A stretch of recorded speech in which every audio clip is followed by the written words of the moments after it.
Tó, ẹ kú ọjọ́ méjì, ẹ kú ọjọ́ mẹ́ta.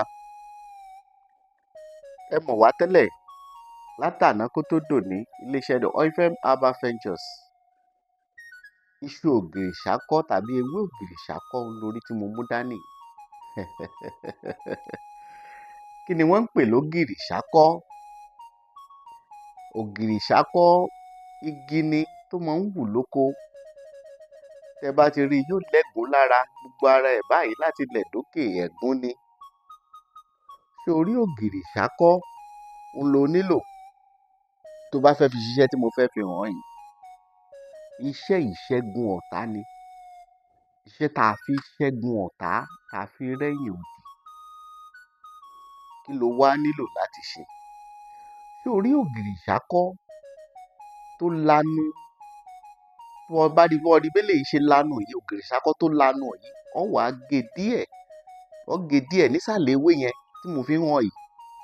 Wọ́n gé díẹ̀ nísàlẹ̀ ewé tí mo fi ń hàn yìí.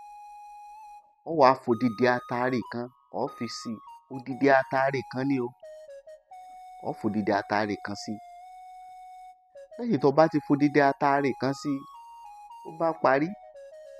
Wọ́n rí i pé odidi atare yẹn wọnú ihò yẹn. Ó wọnú ihò yẹn. Ó wàá da ewé tó kù yẹn, ó wàá dàbò. Ó wàá lọ dojú ẹ̀ bolẹ̀ nínú agbada, wàá jó. Tó bá ti jóṣẹ́ yìí tán, ó bá parí. Kí lo fi ṣe? Tó bá lè síngbẹ́rẹ́, fi síngbẹ́rẹ́ yípo ọrùn ẹsẹ̀ rẹ. Fi síngbẹ́rẹ́ yípo ọrùn ẹsẹ̀ rẹ.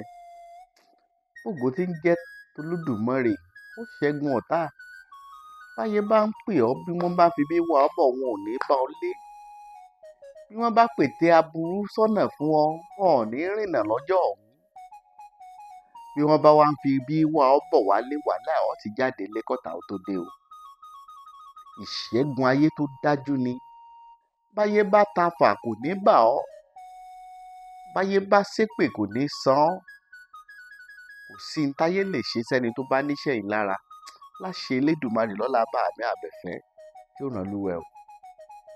Mo gbàgbé o, ọ̀sẹ̀ back to sender ń bẹ ní iléeṣẹ́ The Oilfem Herbal Ventures. Back to sender 50,000 wà. Back to sender 70,000 wà. Back to sender kan ń bẹ tó jẹ́ 200,000 naira ní iléeṣẹ́ The Oilfem Herbal Ventures. Èyí náà ti mọ̀ wá lánàá kó tó dòní. Arápá nìka òkòkò nìka ìka nìka àjàkáyé ọlọ́fin àásán. Ẹ dákun mo bẹ̀ ọ́. Àsìkò tá a wá, àsìkò tí kálukú yẹ ó dira ni. Àsìkò tí ò yẹ kẹ́nìkan kan ó sùn. Dákun má sùn o. Ọ̀tá òrókó, ọ̀tá òrodò torí tiẹ̀. Má sùn o, ìran Yorùbá ẹ jí o. Ìran Yorùbá ẹ jí o. Ẹ má sùn o. Ó fẹ́ wá mi wá. Wá mi wá, ìlú Òṣogbo la wà. Ọjọ́ Monday sọ́jọ́ Sátidé làwọn fi ń dálejò lò. Ọba fi ń bọ̀, tó bá ti dé junction kínní àkọ́kọ́, ìwọ gbọ́kadà láti bẹ̀kọ́ lọ sí iléeṣẹ́ The Oilfem Herbal Ventures.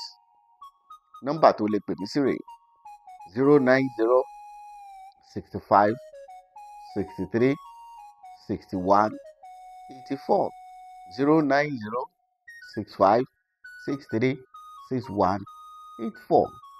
Ìwọ náà search fún The Oilfem Global. The Oilfem Global. Ẹ bá mi follow, ẹ bá mi share, ẹ bá mi follow ẹ̀. Láṣẹ Elédùmarè, ayọ̀ ò ní tán lọ́dẹ̀ yín o. Ó lè subscribe sí YouTube channel wa The Oilfem Herbal Ventures lórí YouTube. Ó wà ń bẹ̀. The Oilfem Global lórí Facebook. The Oilfem Global lórí TikTok. Láṣẹ Elédùmarè, ayọ̀ rẹ ò ní tán o.